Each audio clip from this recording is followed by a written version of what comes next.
The planet Kanto 7 was a world where silence was a sin. The atmosphere was unusually dense, heavy with a specific mix of noble gases that turned the entire planet into a giant acoustic chamber. On Kanto 7, a whisper could be heard for miles and a scream could crack a mountain. The native inhabitants, the Resonants, were a species of incredible, terrifying beauty. They possessed 4 vocal cords and 3 mouths, allowing a single individual to sing a perfect 3-part harmony. To the Resonants, warfare was not about bullets or blades, it was about frequency. They had spent thousands of years mastering the song of death. By finding the resonant frequency of an object, whether it was a stone wall, a titanium hull or a human liver, they could vibrate it until it simply disintegrated. They didn't need to aim, they just needed to sing. When the human expeditionary force arrived to claim the resonance crystals found in the planet's core, the Resonants didn't even pick up weapons. They simply gathered on their high white stone balconies and began to hum. High Chanter Valus looked down at the human landing zone. He saw the blocky, ugly human ships and the soldiers in their thick, heavy armor. He felt a sense of musical pity. They are such a quiet, discordant species, Valus pulsed, his voice a melodic chime. They move with a clatter. They speak with a grunt. They do not know the power of the perfect note. Let us show them the requiem of the stars. The first human wave was a massacre of sound. A squad of elite Marines stepped onto the crystalline plains, their rifles raised. On the balconies above, 100 Resonants began to sing a low, vibrating hum. It wasn't loud at first. It was a gentle thrumming in the air. But then the Marines' armor began to vibrate. The rivets popped. The glass in their visors turned to powder. And then the horror began. The frequency matched the internal resonance of human soft tissue. Within seconds, the Marines were clutching their chests as their hearts and lungs literally shook themselves into a bloody pulp. The Resonants didn't fire a single shot. They just finished their song, and the humans were gone, leaving only piles of vibrating armor in the mud. The humans have been harmonized, Valus announced. They will not return. No creature of flesh can survive the song. But Valus was wrong. He had encountered human art, human music, and human science. He had never encountered human industry. On the bridge of the human flagship, General Banger O'Malley watched the recording of his squad's destruction. He wasn't crying. He was measuring decibels.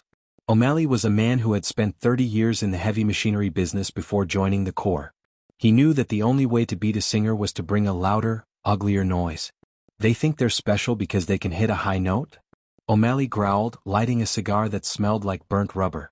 They think they're the only ones who can move the air? All right.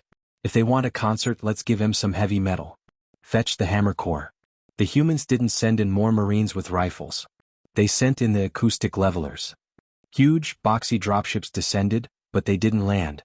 They stayed 50 feet off the ground, lowering massive rusted industrial towers. These were the cacophony towers. They weren't weapons of precision. They were weapons of raw, uncoordinated chaos. Attached to these towers were thousands of gas-powered pneumatic jackhammers, rock crushers, and static blasters, devices designed to simulate the sound of 1,000 jet engines starting at once. Valus and his singers prepared for a second performance.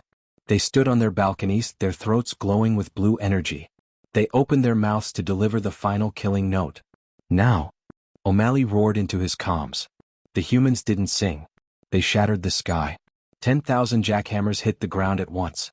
The static blasters unleashed a wall of raw white noise, a sound so chaotic, so unorganized, and so incredibly loud that it physically pushed the air forward. It wasn't a song, it was a riot of sound. Valus tried to find his pitch. He tried to lock onto the frequency of the human machines. But he couldn't. To find a resonant frequency, you need a steady, predictable wave. The human noise was the opposite of steady. It was jagged. It was random.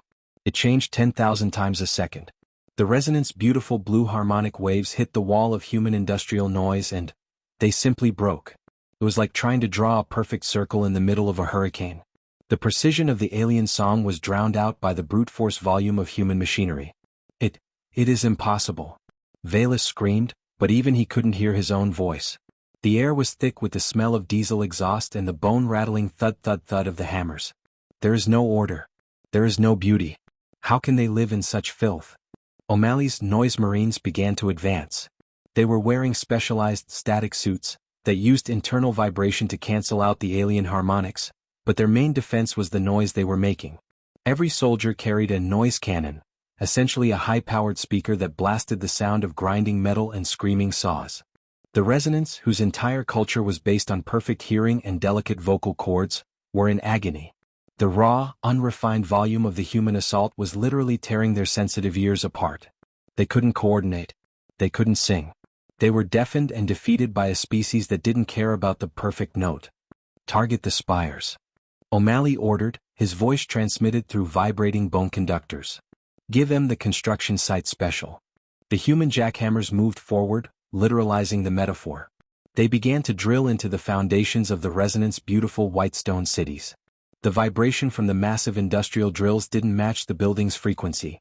It just physically broke the stone apart through sheer, overwhelming force. The spires collapsed. The balconies fell. The gods of song were forced down into the dirt, clutching their bleeding ears as the human machines roared over them. By sunset, the planet Kanto 7 was silent, or as silent as a human mining colony gets. The song of death had been replaced by the steady, industrial hum of rock crushers and transport ships. Valus was captured and brought before O'Malley. The alien high chanter was trembling, his three mouths twitching in a world that now smelled of oil and rang with the clatter of metal. You have murdered the music, Valus whispered, his voice broken. You have turned our cathedral into a factory. What? Why would you bring such ugliness to a world of harmony? O'Malley took a long drag of his cigar and looked up at the massive mining rigs tearing the resonance crystals from the earth. Because harmony is fragile, Valus, O'Malley said. You spend your whole life trying to find the one note that breaks a wall. We just bring a big enough hammer and hit the wall until it's dust. You call it ugliness. I call it the sound of a job getting done. He looked at the alien's bleeding ears. The universe doesn't care about your song, pal. It's loud, it's messy, and it's full of static. We're just the only ones who realize that if you can't join the choir, you might as well bring the jackhammers. Humanity had proven the ultimate physical HFY truth. You can master the laws of harmonics and the beauty of the stars. But if you stand in the way of human progress, we won't bother learning your tune. We'll just bring enough noise to make sure you never hear it again. This has been Apex Sci-Fi. Turn up the volume. The work has just begun. If you enjoyed this loud victory over the alien singers, hit that like button. Comment below. What's the loudest sound you've ever heard, and could it stop an alien army? Subscribe for the next conquest of Saga 12, the lead silhouette. The hammers are falling. The crystals are ours.